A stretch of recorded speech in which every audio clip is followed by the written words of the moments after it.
and we are going through a certain context called the benefits of the Dharma,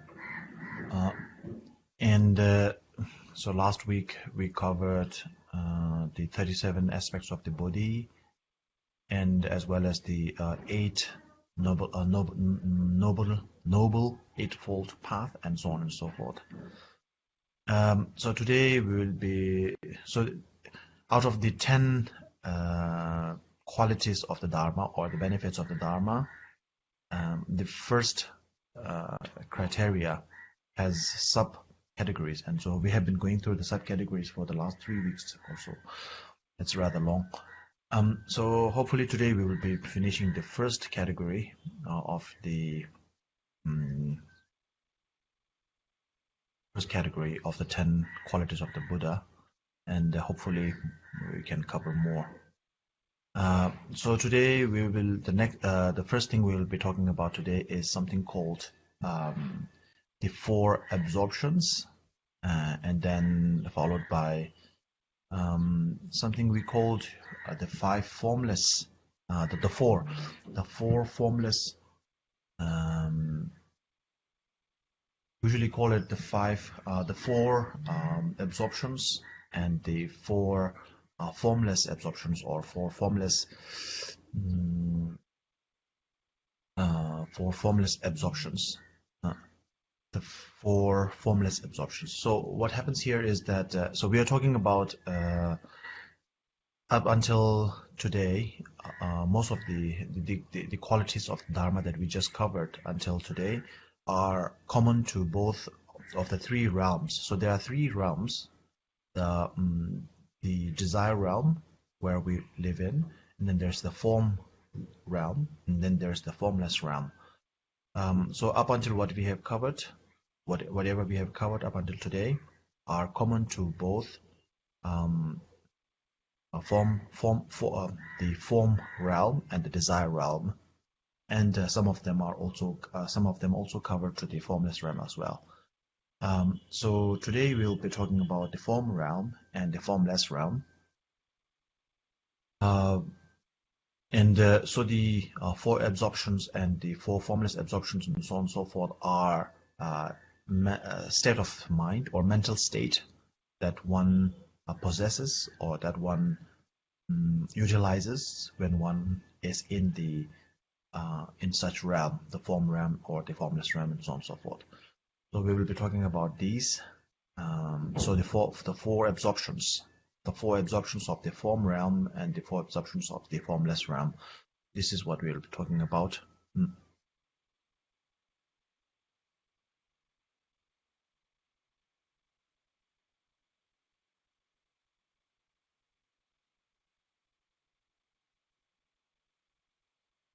Okay, all right. So, in the Buddhism, in Buddha Dharma, when we talk about the realms, so there is a, we all have heard about the 6 realms, right? The animal realm, the animal realm, the hungry ghost realm, the human realm, and so on and so forth. So that realm is more physical, and actually all of the 6 realms, or sometimes we refer to as the 4 realms, most of them actually belong to the. So let's talk about 2 different realms. One realm is physical, and the other realm is more psychological. So the 6 realms that we usually refer to, animal realm, hungry ghost realm, the hell realm, and so on and so forth, the 6 realms, which is very popularly known over, is more of a physical realm. And the 6 physical realm actually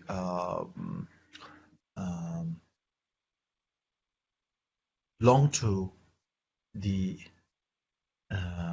first of the 3 psychological realms, or the 3 realms. That's the 3 realms and the 6 realms. The 3 realms is more psychological, and the 6 realms is more physical. So all of the 6 realms, actually majority of the 6 realms actually belong to the first of the 3 realms, which is the desire realm. So when I say belong to, I'm not. It doesn't, since one is psychological and one is physical. It doesn't mean that they are exactly the same thing, but the mental state of the mental state of the beings living in the 6 realms, majority of them belong to the first of the 3 realms, which is the desire realm. So in the psychological state, there is the desire realm, there is the form realm, and then there is the formless realm. Um, in this area, in this way, all the human beings, the gods, and the animal, we all belong in the our mental state. Usually, all of them belong in the desire realm. So psychologically, our realm is of the 3 realms. It belongs to the desire realm. What it means is we use and overuse our desires. So we have a desire and we cannot control the desire and we overuse it, or we move around because of our desire. So the and all the objects that the sense objects, the sensorial objects, smell, the nice smell, nice touch, and so on and so forth. This physical state is what draws us out. So therefore, the 6 of all the 6 realms, majority of our mental state belong in the desire realm.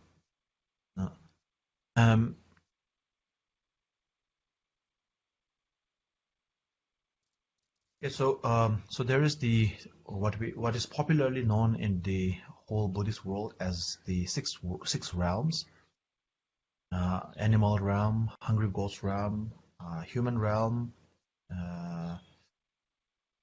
hell realm, god realm, and the demigod realm. There's 6 realms. And then there is what is not that popular, not widely known, the 3 realms, which are the desire realm, the form realm, and the formless realm. And the desire realm, we all live in the desire realm, and then we do not have to acquire any special ability to be in the desire realm, to speak, but to be in the form realm and the formless realm. Well, we need to accumulate certain merit, and we need to train our mind in a certain way to acquire the 4 absorptions in the 4 concentrations, or the 4 absorptions of the form state, and the 4 absorptions of the formless state, and so on and so forth. And one thing to be clear, all the beings, all the sentient beings living in, all the sentient beings who occupy the 4 absorptions, or live in the live in the form realm, and the formless realm, they all belong to the God realm, God category, the God realm of the 6 realms category. So let me just repeat it again: the 6 realms and the 3 realms. Okay, 6 realms is more physiological, and the 3 realms is more psychological. So the 3 realms, there's the desire realm, form realm, and the formless realm. So the beings from the form realm and the formless realm all belong to the God realm. In the physiological world, they belong to the God realm. The psychological world, they belong to the form realm and the formless realm. So between the desire realm, we are all living in the desire realm. So it's just like you and me, dogs living in the street, or the birds flying in the sky. They all belong to the desire realm, because they depend so much upon the see, what we hear, what the sensorial objects upon which our attention is drawn towards, upon which Miss Huang is here. Let me know, okay? Then I will. So Now it's okay, but I lost the signal before because okay. I lost connection. Okay. So did you? Okay, I will just summarize. So we normally talk about the 6 realms and the 3 realms. Did you hear about that?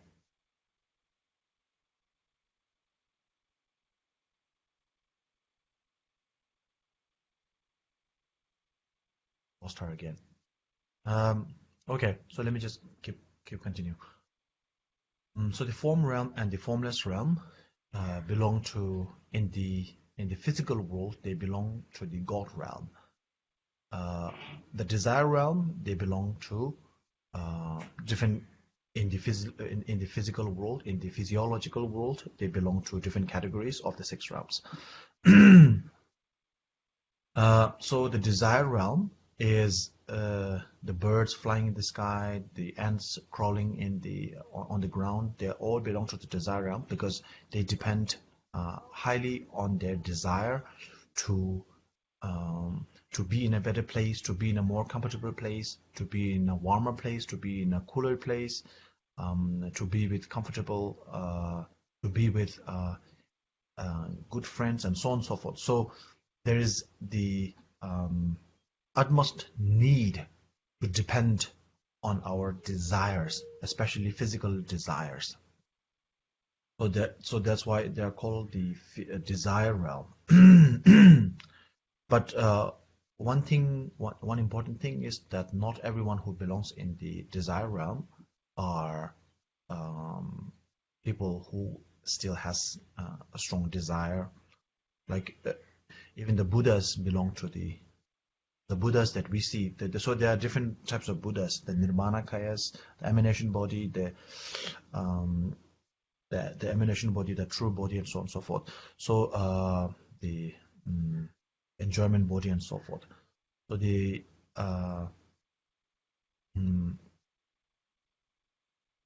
embodiment, the Buddha, let's say the historical Buddha who came to this world, the Buddha belong in physiologically, the Buddha, the psychologically, the Buddhas, the historical Buddha belong in the desire realm, but it doesn't mean that the Buddha still possess desire. I'm still there?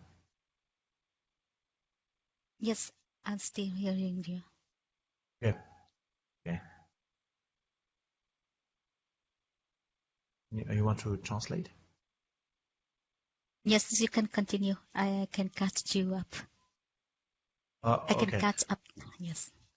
Okay. All right. Yeah. So please translate.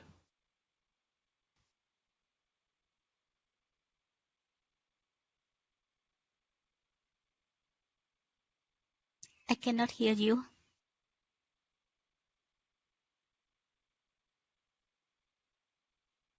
Okay. So I'm not going to go much detail because it's a bit technical.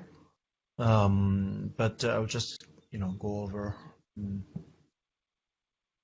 So what happens is so there's the 4 concentrations of the form realm and the 4 absorptions of the formless realm. So they were given different names like absorptions and concentration, but they're actually the same thing, because once you are concentrating, you are absorbed, and once your mind is absorbed into something, of course you are concentrated. But it's a different name that were used, and if you go too technical, of course there are some certain differences there, but it's not worth pointing it out at the moment. So we will go with the 4 concentrations of the form realm first. The four concentrations of the form realms is the four concentrations of the form realms, the concentrative meditations of the form realm. So each the four of them different stages that you advance into. So you normally we give them a name called first concentration, second concentration, third concentration, and fourth concentration. So as you advance with your meditative training, then you move onto the next stage. And so the later part of the concentration is much more superior than the previous one. So the four concentrations of the form realm, as I said, we usually give them samden thangbo, samden niba, sumba shiba, like first concentration, second concentration, and like that. So the first concentration, or the first stage of concentration, is the born of joy and pleasure without the conceptual and analytical investigation, it says. So what it means is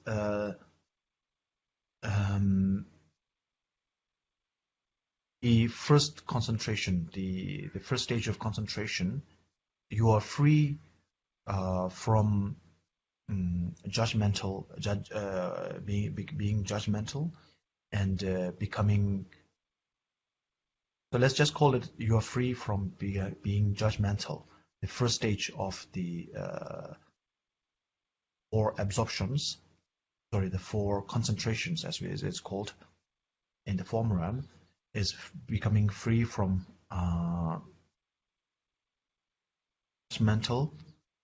And another thing is the first form, the first stage of the concentration in the form realm has two abilities. One is that it's free from judgment, being judgmental, and the second is that it is able to see the weak points or see the weaknesses, of the desire realm. So one is able to see the weaknesses of the desire realm, and so therefore, in order to escape, in order to wring oneself free from the trappings of the desire realm, one jumps into the form realm, and that form realm, the ability of the form realm is that it's able to be free from judgmental, and then it also has the ability to see the weaknesses or see the faulty points of the desire realm. So let's simplify it. Let's put it very simpler in simpler terms. So the first stage of the concentration. So we will just use it as we will just call it the way we call it in Tibetan. Like first concentration, second concentration, third concentration. Okay. So the first concentration is that it's able to see the faulty points of the desire realm, and then moves away from it. The second concentration has the ability to be free from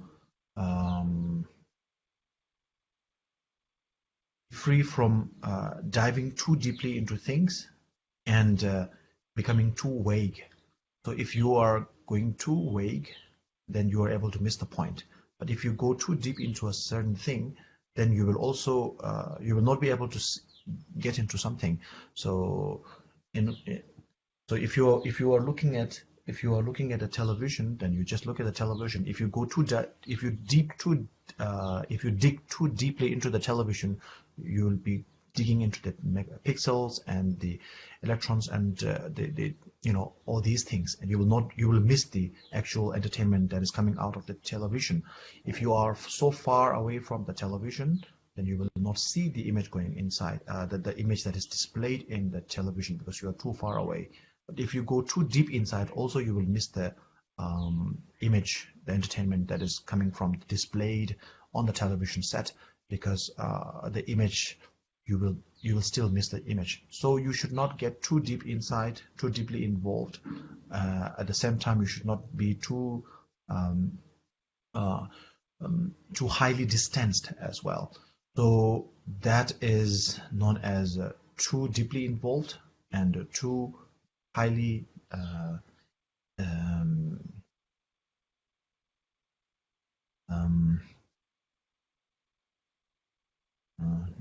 interested, or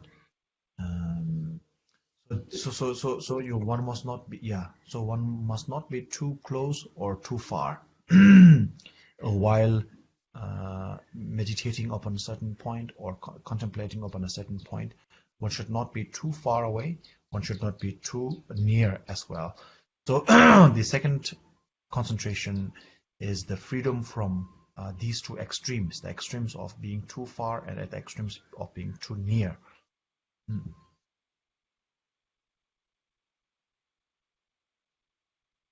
Yep. So the third one is to abandon, or third one is to be free from the desire to have desire. I'm just simplifying the meaning here, okay? The first one is to be free from the desire realm, to see fault in the desire realm. The second one is to be free from too near and too far, getting too involved and too disinvolved from your object. That is the second concentration.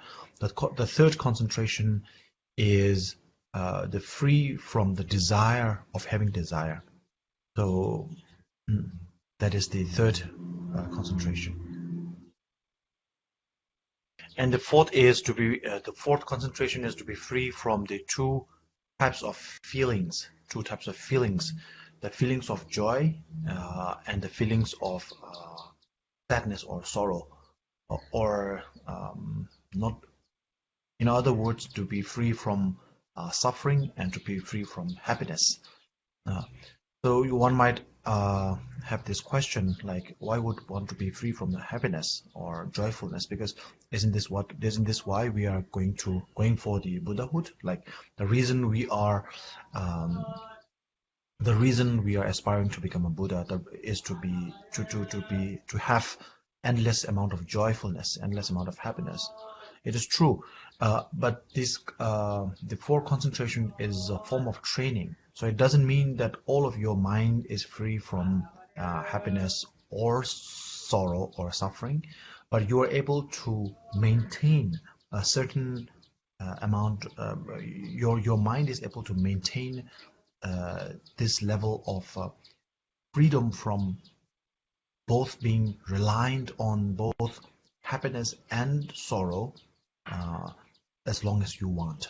So as you progress and you perfect your training in the four concentrations, one is able to control your mind to the highest form, so that you no longer have the desire to be happy.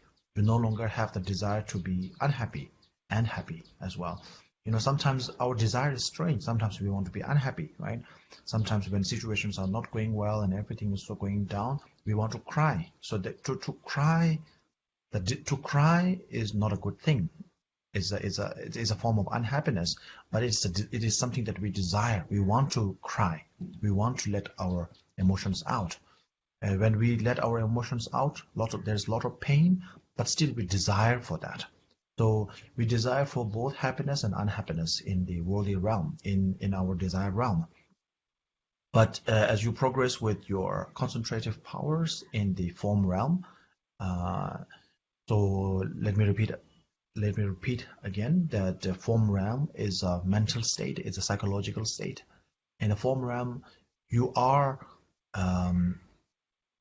the four concentrated powers, or the four concentrations of the out of the four concentrations of the form realm, the fourth one, which is the freedom from desire, the freedom from happiness and unhappiness. When you reach that stage, that level, you have the ability to detach yourself from both happiness and unhappiness. Normally we tend to always go towards happiness and away from unhappiness. But as you train yourself in the concentration, the 4 concentrations of the form realm, you perfect your mind and you are able to control your mind from being taken away into the either of the happiness, either into happiness or unhappiness. So you no longer desire to be happy or unhappy. If you wish, of course, you can be happy. If you wish, you can also be unhappy, but you are no longer under the control of your mind to be happy or unhappy. Now you have the control over your mind to be happy or unhappy, or to remain just in the middle. You have the full control. So, as I said before, the form realm and the formless realm, all the beings in the form realm and the formless realm, they belong to the out of the 6 realms, they all belong to the God realm, right? So the 3 realms and the 6 realms. The 3 realms we are talking about psychological state. The 6 realms we are talking about more of a physiological state, physical world. So the beings from the desire realm consist of both humans, gods, and all other forms. But all the beings from the form realm and the formless realm, they all belong to the God realm in the 6 realms. Physiologically, they all belong to the God realm. But all the gods from the 6 realms, out of the 6 realms, from the 6 realms, there's the God realm also. So all the gods in the 6 realms, physiologically, they may not necessarily belong into the form and the formless realm. Some gods, majority of the gods belong in the desire realm, and only those who have attained made certain attainments belong to the form and the formless realm. So in the form realm, all the sentient beings in the form realm are God. And not just that, they are all, there are many different kind of God, even in Buddhism or in other religion. There are different gods, gods who are helping people, who are meditating, who are, enjoying life, and so on and so forth. But all the gods in the form realm, as well as in the formless realm, all of them are in a meditative state. None of them are involved in any non-meditative activities. So all the gods from their physical state is a god, but psychologically they are all involved in deep meditation. Now you see the 3 stages: the desire realm, the form realm, and the formless realm. In the desire realm, you are almost crazy. You are driven mad by your desire to go here, go there, everything. In the form realm, you are much more disciplined, but you still have a form. You are much more disciplined because you are concentrated, you are absorbed into your the focal point, for a meditative point. So your mind is in a more stable state. Now, in the formless realm, you are so dissolved into the object of your meditation that your physical state, or your physical nature, your physiological nature, your body, or your form of how fat you look, how white you look, how black you look, how small you look, your form in general disappears and dissolves into the object of your meditation, so that you no longer possess any form, and therefore it is called a formless realm. In the formless realm, also there are 4 stages, and they are called the 4 absorptions. So it's a concentrative state, concentrative meditation, meditational stage, meditational state, concentrative a concentrational meditative state. So there are 4 states, and they are known as space or infinite space. So you can add the suffix infinite to, you can add the prefix infinite to each of them. Like you can call them a space, space, consciousness, nothing, and tip of the samsara, top of the samsara. So you can add the prefix infinite. So you can call them nangatai, infinite space, infinite consciousness, nothingness, and tip of the samsara. So anyway, so there are 4 of them. Space, the first stage is space. The second stage is consciousness or infinite consciousness. So it's just a name. The title, the name is given to different stages of the absorptions of the formless realm. The first title of the first absorption is called infinite space. The second is called infinite consciousness. The third one is called nothingness, and the fourth is called tip of the samsara. So the 4 stages, as you advance to the next, as you advance in each of the stages, your mental level, your concentrative power increases, and your absorption into the object also increases, and the mind becomes more and more subtle. So this is the term given here is absorption, and it is a very appropriate term, because one example is like when we are watching very entertaining, we are watching an entertainment, maybe a football game or maybe some movie, or listening to some very some song that we really enjoy.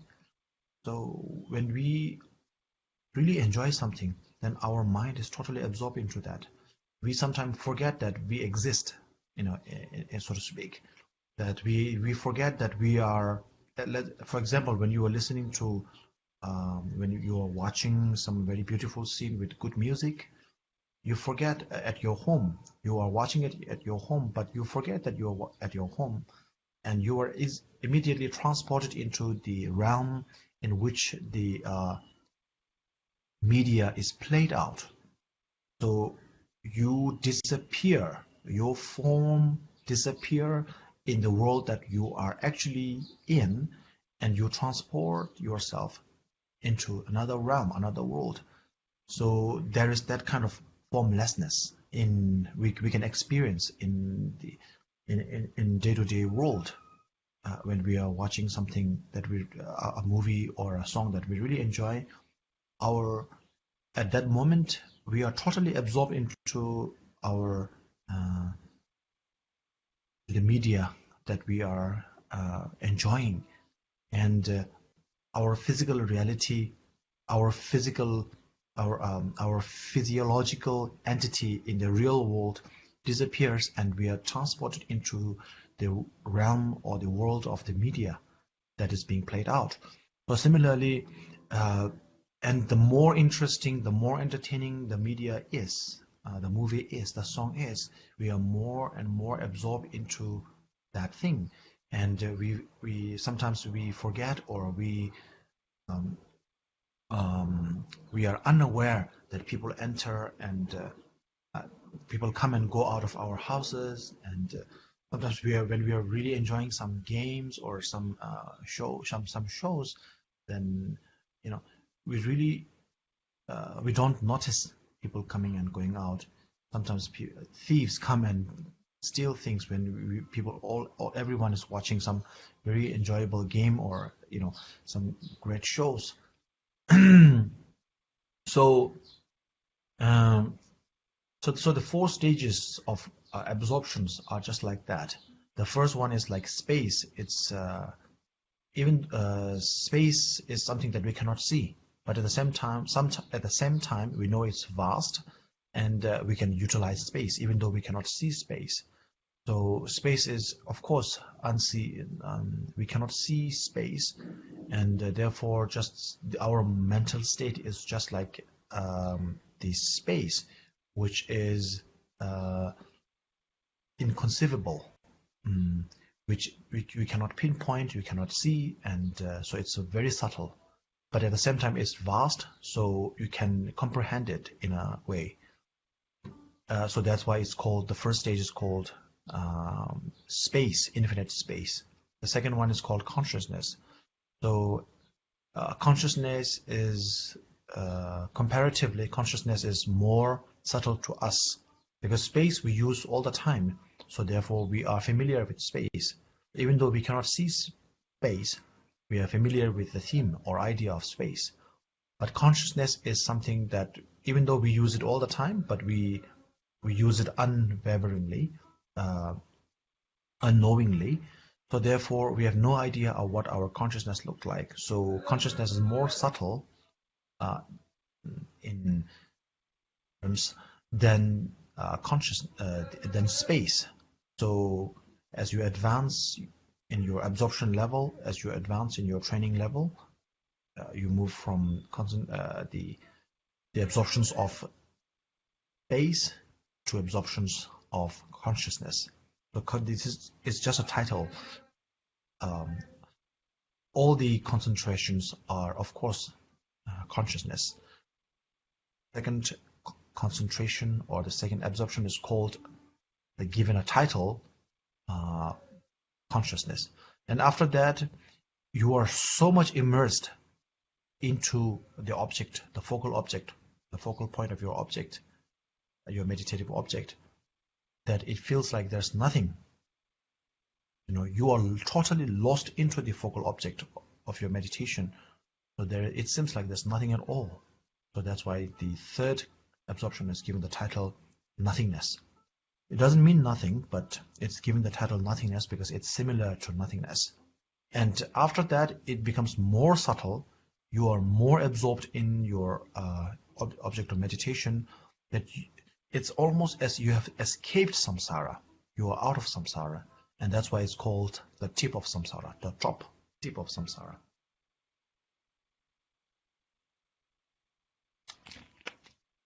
I think today's class is very effective, because I see many of you are into deep absorption of infinite space.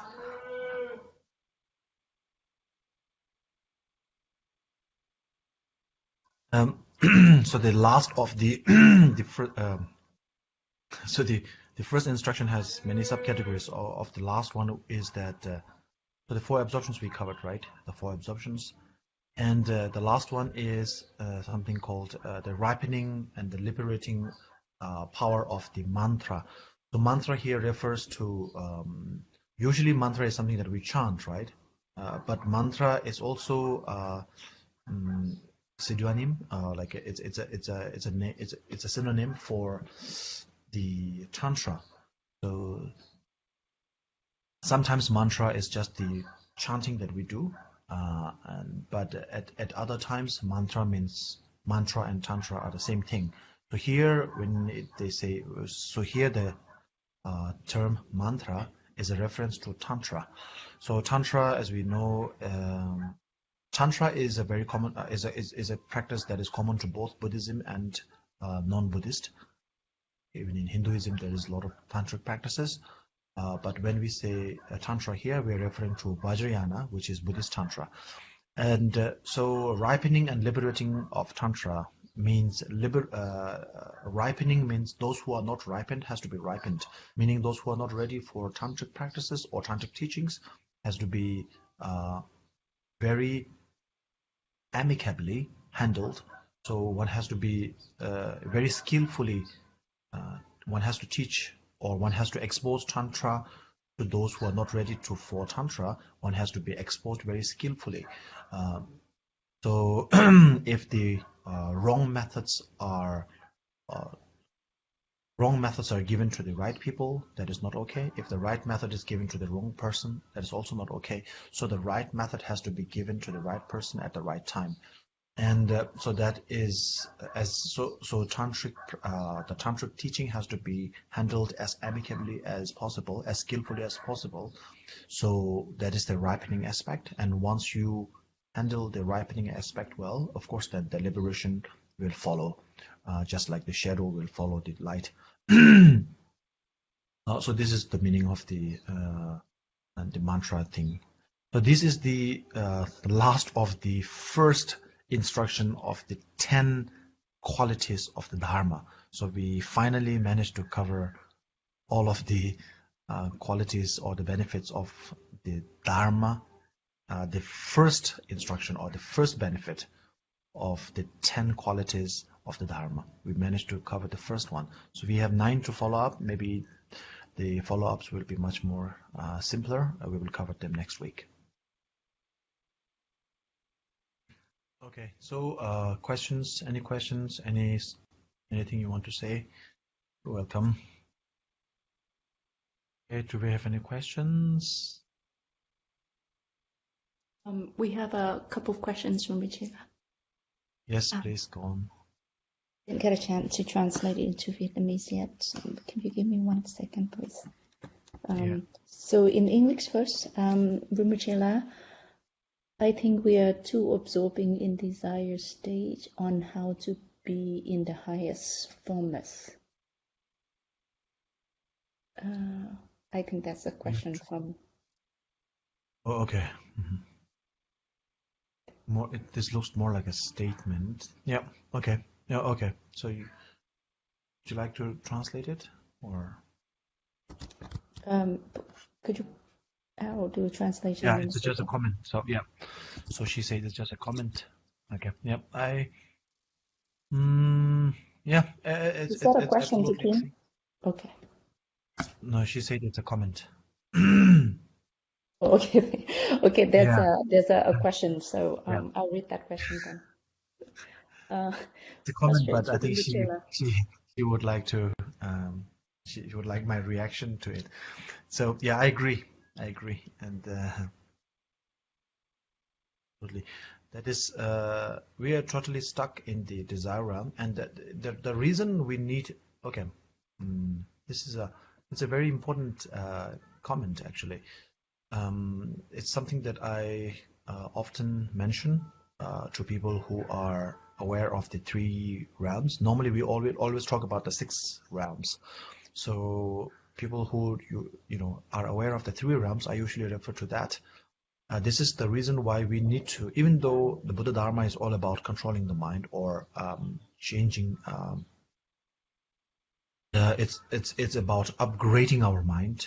You can call it changing the mind, controlling the mind, whatever. But it's all about upgrading the mind, perfecting your mind to the best, to perfecting our mind to the topmost quality that it can get. Perfecting ourselves, especially our mind. So even though that is the real Dharma, of course, is internal. We always say that the Dharma is inside, internal. Our mind is important. Mind is important. If mind is that important, if the mind is that much important, then why are we not focusing on the mind alone? Why do we do the chantings? Why do we make the offerings? Why do we do the prostration? Why do we make the mandalas? Why do we even listen to them? There are people actually who say that, why do we listen to the teachings? Especially in the Zen tradition, they, sometimes I don't know how popular, how widely it is being done, but it's quite popular that one should not be teaching. If you teach, if you listen to a teaching, then you have new thoughts, and new thoughts will drag new doubts, new suspicions. So it will there will be new weeds. And so it's going to be you will always be stuck in the mess. So even among Buddhists there is such a talk.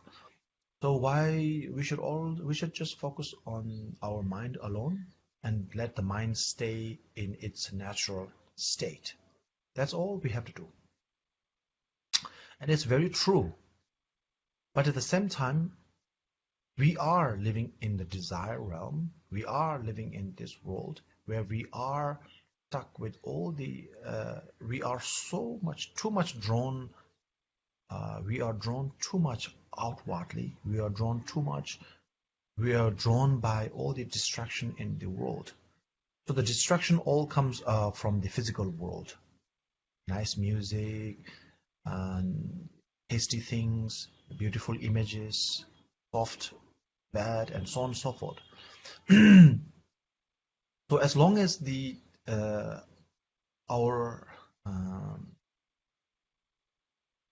attention, the physical reality is there, since we have been accustomed, as long as the physical reality is out there, and since we have been for too long accustomed to the physical world, it will be almost impossible just to, drop everything physical and get internal. Drop everything and just dive directly into the mind is almost impossible for us. Is this the goal? Yes. But is it possible? Is it feasible? Very difficult. So therefore, instead of doing some physically bad deeds, like, okay, let's say like killing an animal or stealing from someone, okay, let's change our physical deed into doing a prostration. Let's change our, we want to swear at people, we want to cuss people, we want to say bad things to people. Okay, say something. We're not saying you don't say anything at all. We're not telling you to keep your mouth shut at all times. Instead of saying the bad words, use some good words. So we transform. This is the meaning of transformation. So you are not putting hold onto all of your actions. You are transforming them from the negative to the positive, from the bad to the good, from a harmful to a beneficial one, like that. And it gradually, as you change your physical world, of course through your mental projections, the world never changes. The world remains the same. But as it's all about shedding your light to which, wherever in total darkness, if you shed the light, wherever the light is shed upon, that object comes to that object comes to display. That object becomes seeable. That object becomes our the focal point of our senses. That object becomes sensible. So what we do is world remains the same, but we shed our light, the light meaning our mental attitude towards the object. We change our attitude towards the object, and by doing so, the appearance of the physical world is changed. And as the physical world that we live in is changed, then our mind also is able to and also our mental state also performs better, is upgraded and changed. So the physical world that we so much that we are so much entrenched in is the desire realm. So in order to get out of the desire realm just like that, with a snap of finger, it's not easy. So it's always easy to say, just cut out all the drama, dive into the real Dharma. It's very easy to say that, but real Dharma, but to get there is not that easy. It's easy to say, okay, let's go to America. But to actually go to America, there are so many processes to do that. So it's easy to say that. It's easy to say just go into the real Dharma. But real Dharma is not. In order to get to the real Dharma, since we are dealing in the physical world, we need the physical aspects of the Dharma, like the chanting, like the prostration, like the circulating and all that. So when we are doing a circulation of the mandala, circulation of circling, it's actually called circumambulation. So when we are doing the circling or circumambulation of the temple, immediately, like automatically, we think about the positive things. We think about the Dharma, the Buddha's teaching, and so on and so forth. It's difficult. It's very difficult to think bad about somebody when we are doing prostration. It's very difficult, even though it's not impossible. But if you are doing a prostration, it's difficult to think badly about somebody. It's bad. It doesn't come naturally for us to think of taking a revenge upon somebody when we are doing our chanting or things like that. So gradually, by changing our appearance of the physical world, which is the desire realm, we will be able to change our internal realm, or our internal realm, which is our mental state. And as we change our mental state, our world not only changes in appearance, but in reality as well.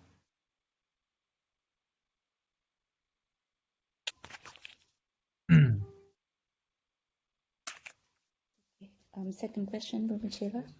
Yes, please. Precious Rinpoche, will you please teach us how to control a suitable state which is not happy and not sorrow? Thank you, Rinpoche. Okay. So I think she's referring to the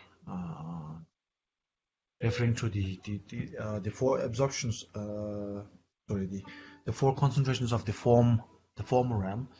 The last of which one is to free from sorrow and free from happiness, which is to be in a state of equilibrium. So first of all, one has to develop the shamatha, which is the concentrative power that one is able, something called shine. It's the Sanskrit term is shamatha. So one is able to sustain one's concentration upon the focal point, the meditative point, as long as one desires. So one has to first you have to develop that. First you have to develop.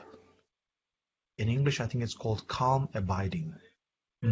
So you have to develop calm abiding, and once you develop calm abiding, then you can gradually shift your focal point, and then you will be able to train your meditative powers, and gradually untangle yourselves from different types of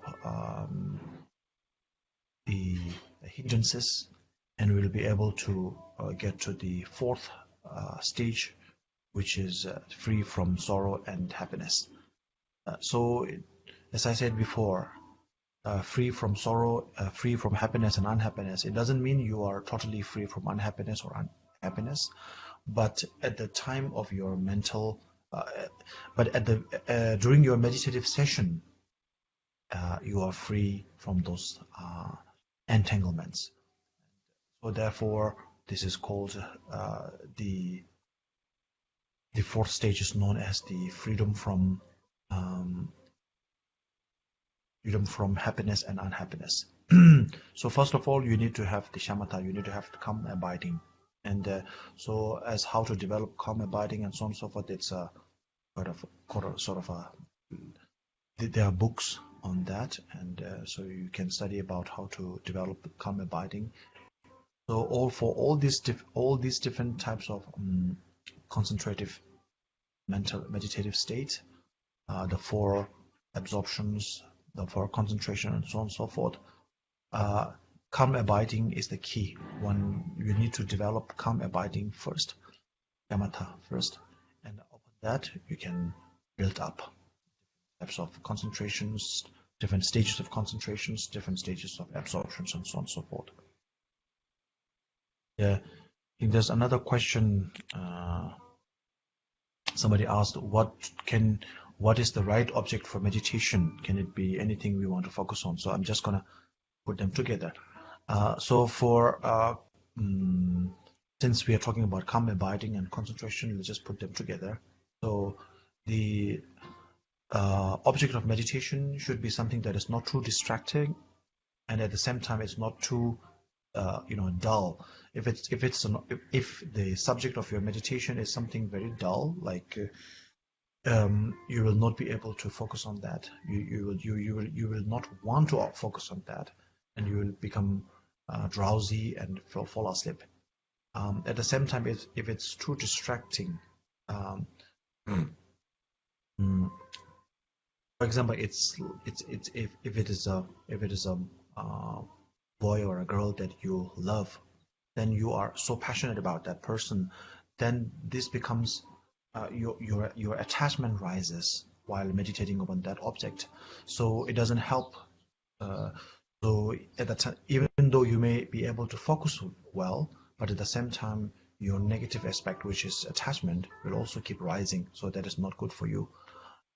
So the same goes with someone whom you are very angry with, someone you are very hateful of.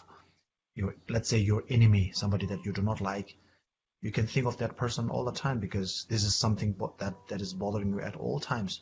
But if you keep thinking about that person, you will not have peace of mind. So whether you meditate on the person whom you desire so much or you dislike so much, either will actually disturb your peace of mind. So it will not, even though you will be able to, your concentrative skill alone will prosper, but your mind in general will not have peace of mind. So it will be bothered, it will be disturbed, it will be turbulent. So this is not something you would want to. So usually we use the term desirable object, but this can also be very subjective. So it should be something that is not too disturbing, not too distracting, but at the same time that you would like to focus on, like a flower. If you don't think of a flower, it doesn't matter. If you think of a flower, you'll not be too distracted by the flower. Something, a beauty that you can enjoy. Or think of, normally we do, as Buddhists, we usually do it with the Buddha's face, because it has two sort of benefits. One is that you are meditating upon, you have a meditative point, and as Buddhists, we are all familiar with the Buddha's face, facial features. And the second benefit is that because when you meditate on the Buddha's features, Buddha's face, it implants a positive seed for one to attain Buddhahood. I just combine the two questions together. Okay. Okay. So that's all. All. For today, Michela. I think we have one more I think question. that's all. Yeah. Okay. It's okay. Okay. Just put the question out there, please. The last question, Rinpoche, is that prostrate to Rinpoche, how to find more subjects to practice meditation, because most of the time we are at dull state. Thank you, Rinpoche. I think it's related to my last talk. So usually the term we use is use preferable or desirable object. So it is something that is not too distractive, at the same time not too disturbing. So something that you will be able to focus. So as I said, Buddha's image is very good. Buddha with many, some Buddhas, some deities have many faces, like 13 or 14 faces. That's difficult. Buddha Shakyamuni has only one face. It's easier. So let me just put it out there. Usually we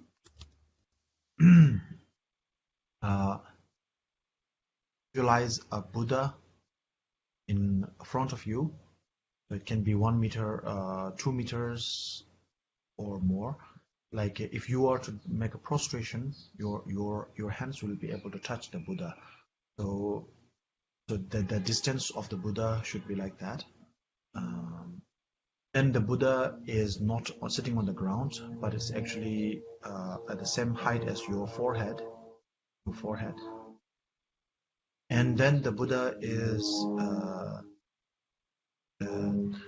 visualize the Buddha as a living being, not as a statue or stone or things like that. That is much better. And then so two very important things. First, that the Buddha that you are visualizing should be heavy. And second, the Buddha that you are visualizing should be luminous, full of light. So if it's heavy, what will happen is, since you are visualizing the Buddha in front of you, at the same height as your forehead, since it's very heavy, like a real human being, to maintain the weight, to maintain the heaviness, your mind has to be constantly focusing on the object. So this helps you from distraction.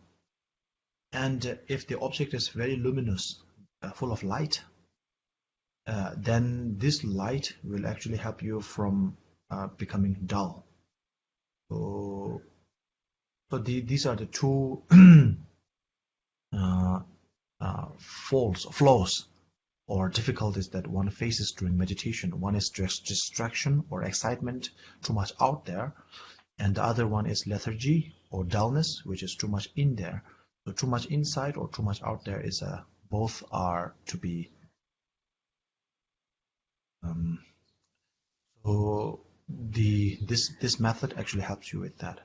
Or you can just simply, in the beginning, you can just simply look at the face of the Buddha, not on any of his other features, just the face. Look at the face, keep memorizing his eyes, meditate on the Buddha's eye for 1 week, then meditate on the Buddha's face, the lips for 1 week, and so on and so forth. Then try to replicate the same image that you see outside.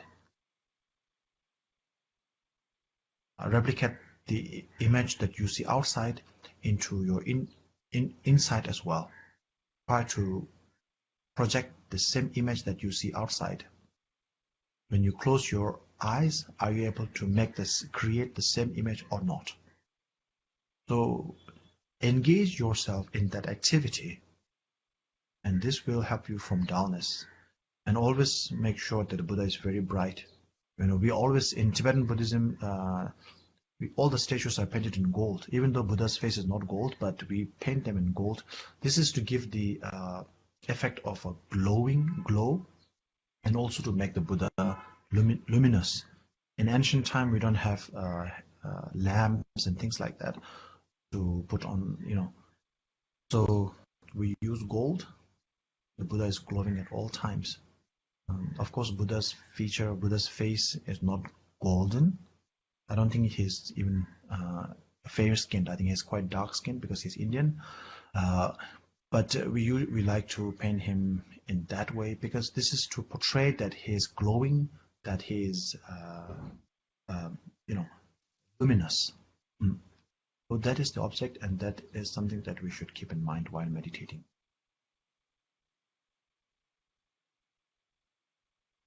Thank you so much. Thank you. No more questions. Yeah. Okay. Dedication, please. Chanjo semjo boche maye panama keba nyamba me bara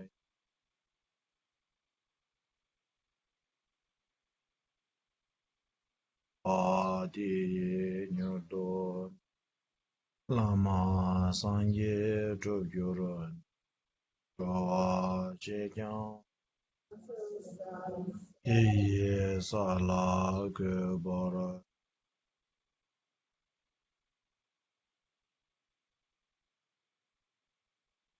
Jin Jin